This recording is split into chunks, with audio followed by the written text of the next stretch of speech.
Bonsoir à tous, ravi de vous retrouver sur Monaco Info pour une nouvelle édition au sommaire de votre JT. Grand rendez-vous reporté, manifestations annulées, les effets de la crise se font ressentir dans le secteur de l'événementiel.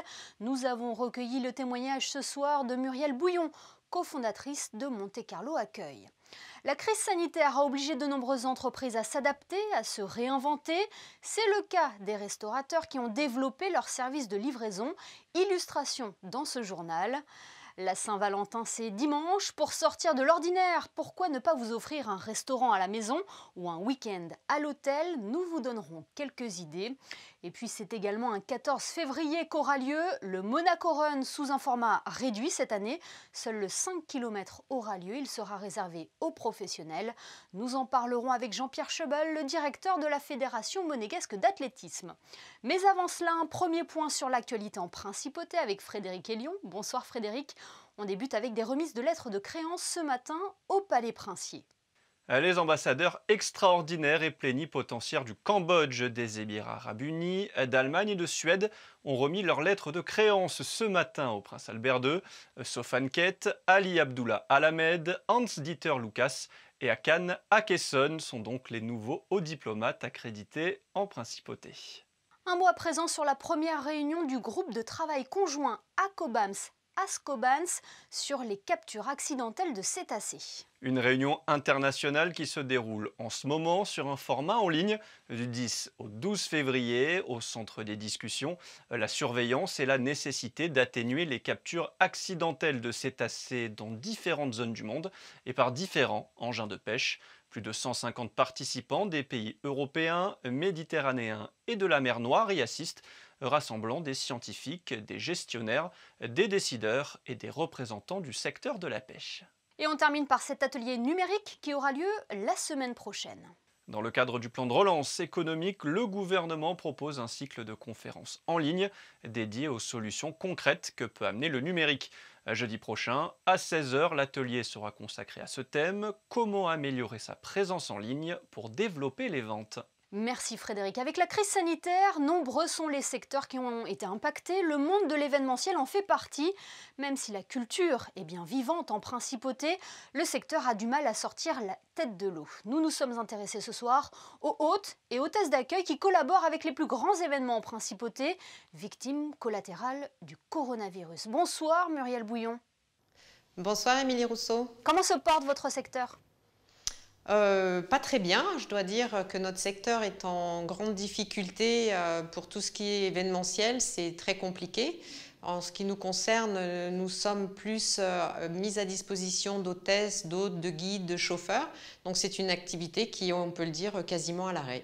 Quel est votre volume de travail actuellement? Vous arrivez à travailler normalement? Non, pas du tout. Si je viens au bureau tous les jours, mais j'avoue que voilà, au bout d'une heure, j'ai fait l'essentiel de ce que j'avais à faire.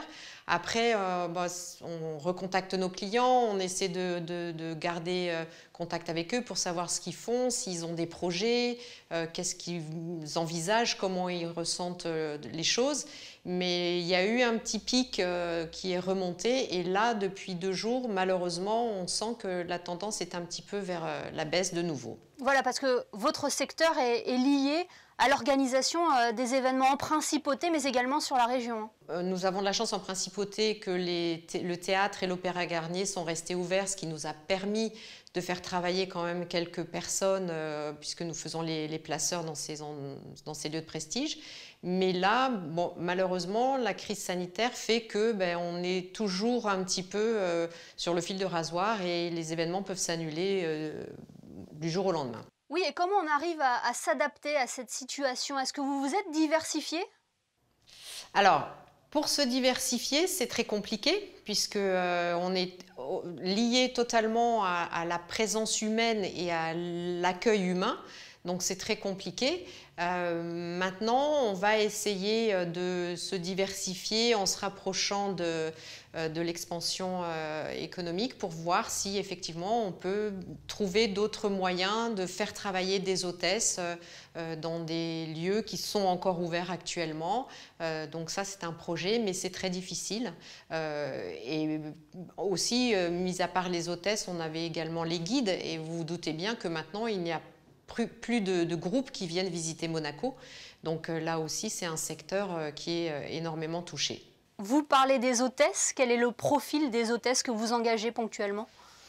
Alors, ce sont des personnes qui, en fait, ont fait des études de tourisme pour beaucoup, qui souhaitent travailler dans des activités qui sont diversifiées, parce que vous pouvez travailler dans des congrès liés au domaine scientifique, dans des événements sportifs.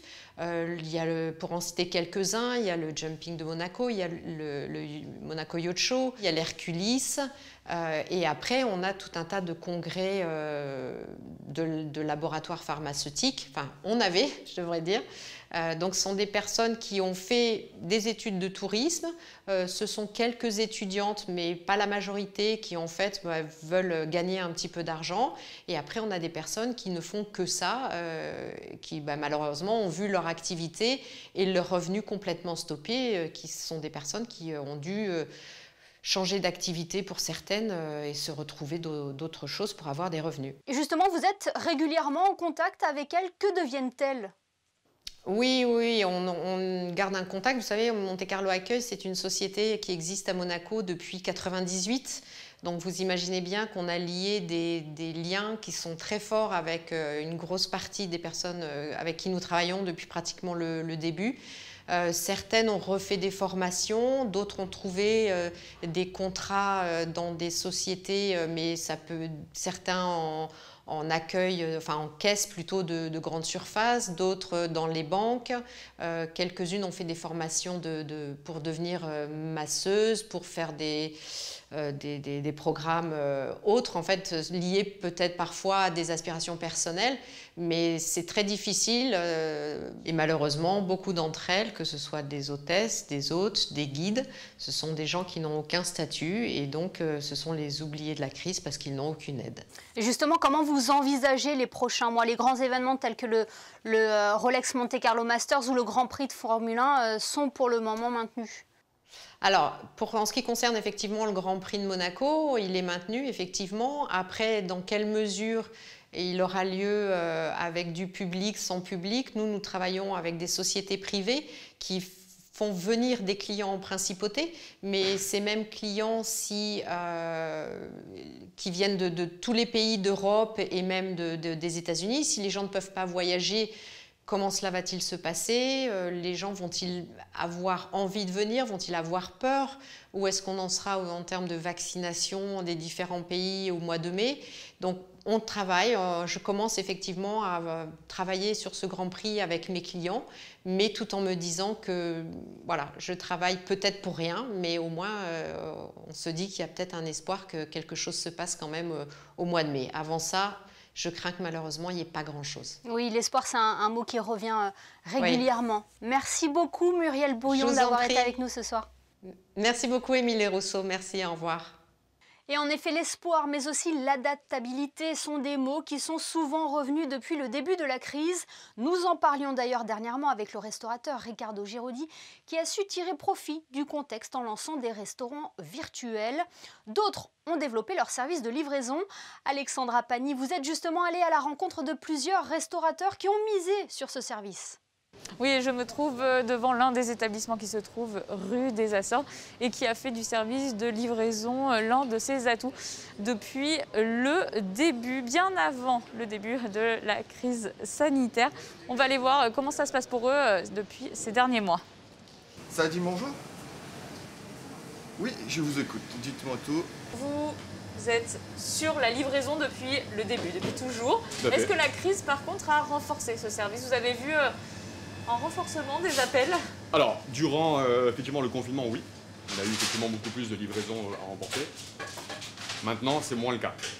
Il y a beaucoup plus d'acteurs sur le marché qui sont arrivés de la livraison. les clients ont plus de choix, on va dire.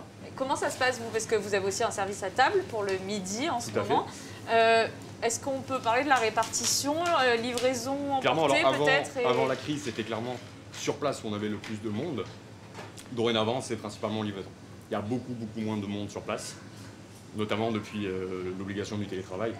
4 personnes assurent les livraisons pour un service uniquement le midi. Quelques rues plus loin, c'est un restaurant spécialisé dans les pokéballs et tartines que l'on retrouve. Contrairement à l'établissement précédent, ici on n'avait pas parié à l'ouverture sur la livraison, un tournant qui a finalement été pris lors du premier confinement. Cédric, on voit tous les paquets sont prêts à partir. Comment ça se passe vous? C'est un nouveau service en fait depuis le confinement, depuis le début de la crise sanitaire. Avant, vous ne faisiez pas du tout les livraisons? Non, c'était pas notre objectif à la base.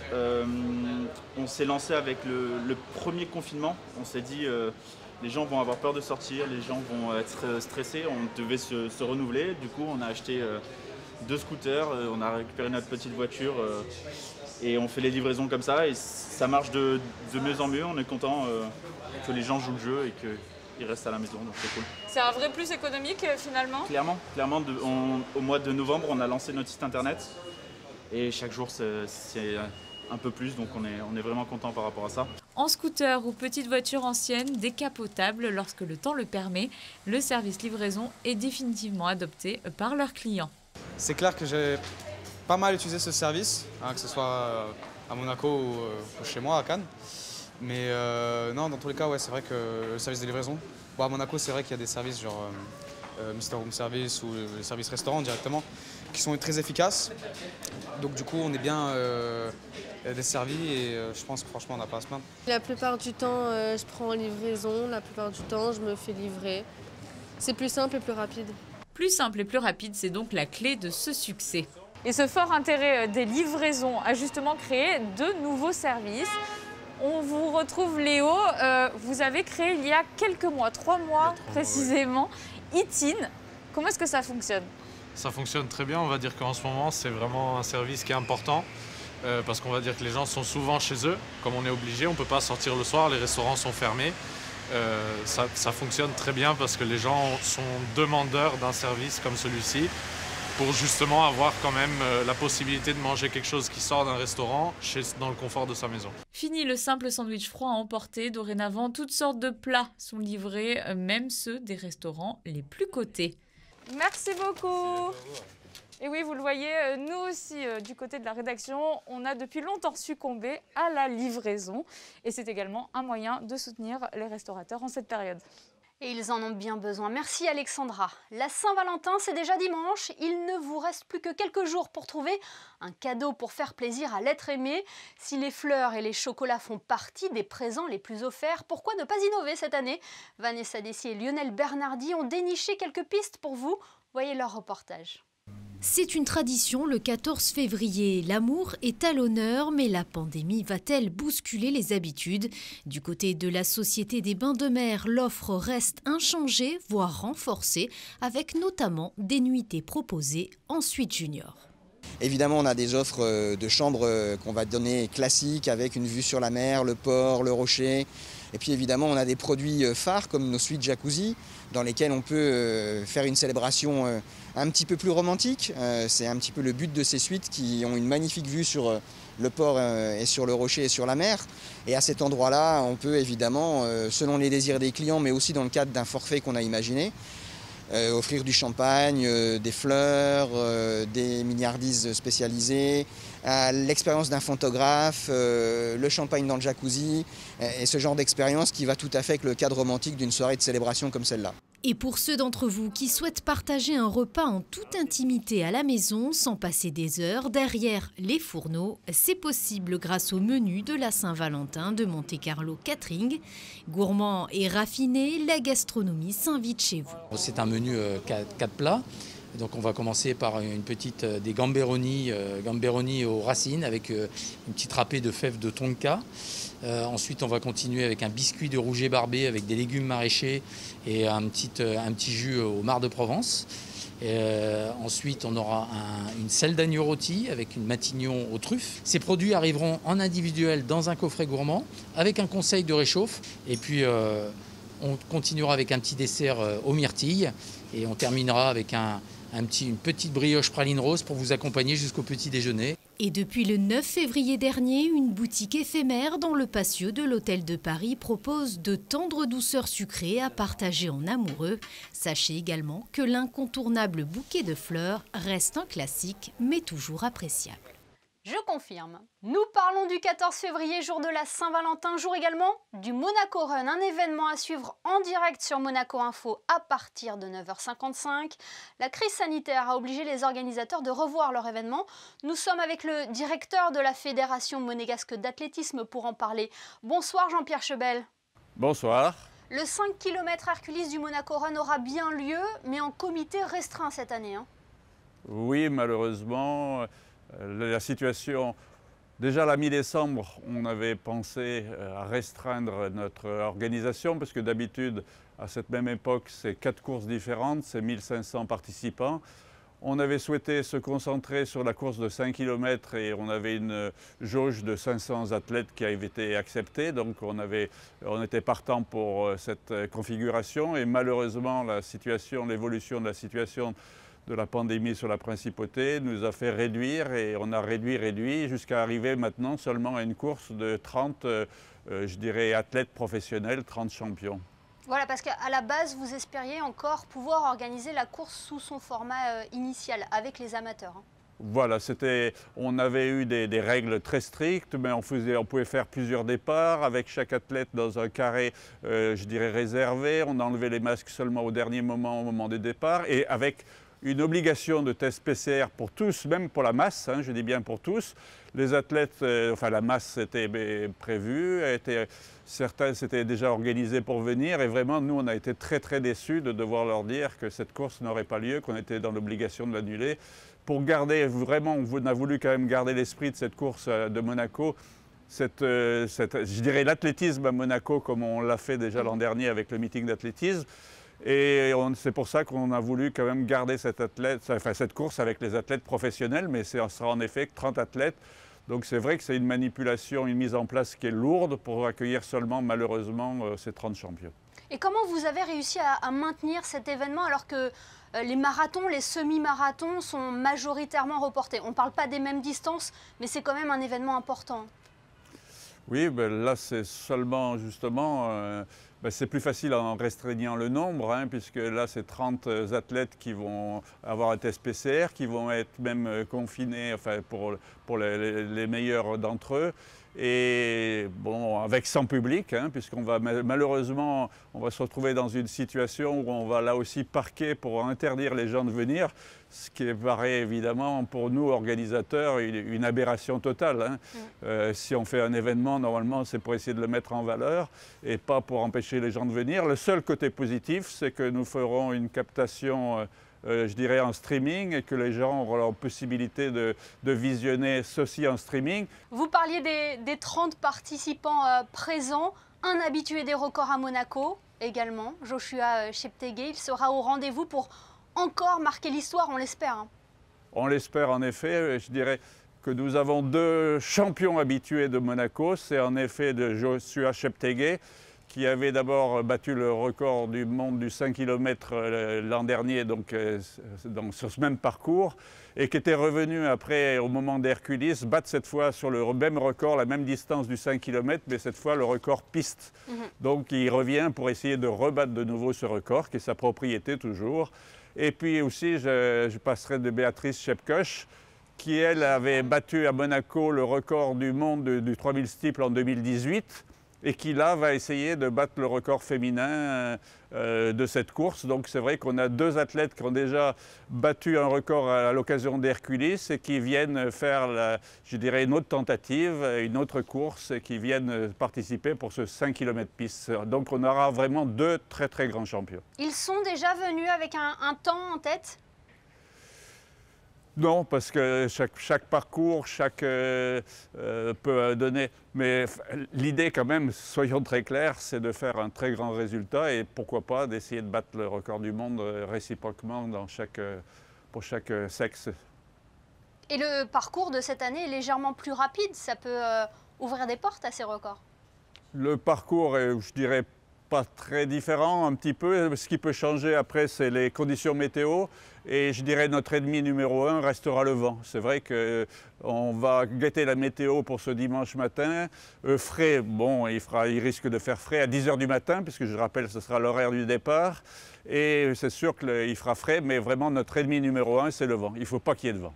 Et on suivra ça de très près. Merci beaucoup, Jean-Pierre Chebol, d'avoir été avec nous ce soir. Avec un immense plaisir. On retrouve Frédéric Elion pour cette information pratique à présent. Le bureau de poste de la Condamine ferme ses portes pour quelques semaines. Effectivement, Émilie, des travaux de rénovation auront lieu du vendredi 12 février à partir de midi jusqu'au samedi 13 mars inclus. Durant la durée de ces travaux, les objets habituellement mis en instance dans le bureau de la Condamine seront à retirer au bureau de poste de Monte-Carlo, Palais de la Scala. Sachez également que le distributeur de billets restera opérationnel durant toute la période des travaux. On passe à l'annulation du récital de Sir Bryn Terfel. En raison des contraintes de déplacement liées à la crise sanitaire, l'Opéra de Monte-Carlo vient d'annoncer que le récital qui devait se tenir mercredi 24 février à la salle Garnier est annulé. Vous pourrez toutefois assister à plusieurs représentations du conte Ori avec Cecilia Bartoli et les musiciens du Prince Monaco les 19, 21, 23 et 25 février à 14 h. Et on termine par ce stage au Théâtre des Muses proposé pendant les vacances scolaires, Frédéric. Un stage de 5 jours qui se déroulera du lundi 22 février au vendredi 26, destiné aux enfants et axé sur l'improvisation. Ils participeront à plusieurs exercices ludiques afin de développer leur imaginaire et leur ressenti. Toutes les informations sont à retrouver sur le site du Théâtre des Muses. Et enfin, les prévisions météo, quelle est la tendance pour vendredi, Frédéric ? Le temps va se détériorer, Émilie, avec un ciel bien nuageux le matin et l'apparition d'averses l'après-midi. Les températures seront en baisse, avec 6 degrés prévus en début de journée, puis 9 l'après-midi. Le soleil se lèvera à 7 h 32 pour se coucher à 17 h 56. Vendredi 12 février, nous fêterons les Félix. Merci Frédéric et merci à vous de nous être fidèles chaque soir sur Monaco Info. Nous vous parlions tout à l'heure du boom des livraisons à domicile dans la restauration. Ce soir, nous tenions à mettre en valeur les livreurs. Qu'il pleuve, qu'ils ventent, ils font tout pour nous livrer à temps. Photo signée Manuel Vitali. À demain pour une nouvelle édition sur Monaco Info.